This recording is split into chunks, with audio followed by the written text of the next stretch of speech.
2022 থেকে চলতি বছর এই আড়াই বছরে রাশিয়া ও ইউক্রেনের মধ্যকার যুদ্ধের আবহ পাল্টেছে বহুবার। কখনো রাশিয়া প্রবলভাবে চড়াও হয়েছে ইউক্রেনের ওপর, আবার কখনো ইউক্রেন তার সর্বোচ্চ শক্তি দিয়ে আক্রমণ চালিয়েছে রাশিয়ার ওপর।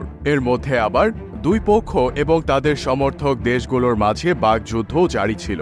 ইউক্রেনকে সাহায্যকারী দেশ যুক্তরাষ্ট্র বেশ কয়েকবারই বিশ্বের অন্যতম ক্ষমতাধর দেশ রাশিয়ার হুমকির মুখোমুখি হয়েছে। তবে এবার যেন রাশিয়ার হুমকির তীব্রতা আরও বৃদ্ধি পেয়েছে।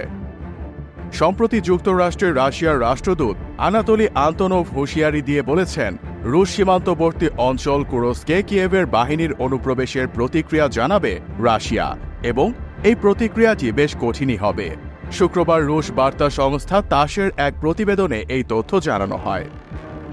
যুক্তরাষ্ট্র ও ইউক্রেন সরকারের উদ্দেশ্যে আনাতোলি আন্তনোভ বলেন, আমি আপনাদের আন্তরিকভাবে জানাচ্ছি যে রুশ প্রেসিডেন্ট ভ্লাদিমির পুতিন এ ব্যাপারে সিদ্ধান্ত নিয়েছেন এবং আমি দৃঢ়ভাবে নিশ্চিত যে কুরস্ক অঞ্চলের ঘটনার জন্য দায়ী সবাইকে কঠোর শাস্তি ভোগ করতে হবে। ইউক্রেনীয় বাহিনী গত 6 আগস্ট কুরস্ক অঞ্চলে একটি বড় ধরনের আক্রমণ শুরু করে। তারপর থেকে এ অঞ্চলে বারবার ক্ষেপণাস্ত্র হামলার সতর্কতা জারি করা হয়েছে এবং রাশিয়া সরকার সেখানে ফেডারেল পর্যায়ে জরুরি অবস্থা ঘোষণা করেছে। এদিকে রুশ প্রতিরক্ষা মন্ত্রণালয়ের মতে, কুরস্ক অঞ্চলে যুদ্ধ শুরু হবার পর থেকে ইউক্রেন 4700 জনেরও বেশি সেনা ও 68টি ট্যাঙ্ক হারিয়েছে। ইউক্রেনীয় সামরিক কাঠামো ধ্বংস করার জন্য রুশ বাহিনীর অভিযানও চলমান। অন্যদিকে ইউক্রেনকে যুদ্ধক্ষেত্রে আরও শক্তিশালী করে তুলতে মরিয়া যুক্তরাষ্ট্র ইউক্রেনের জন্য $125 মিলিয়ন সামরিক সহায়তার একটি নতুন প্যাকেজ ঘোষণা করতে পারে বলে জানিয়েছে বার্তা সংস্থা এপি।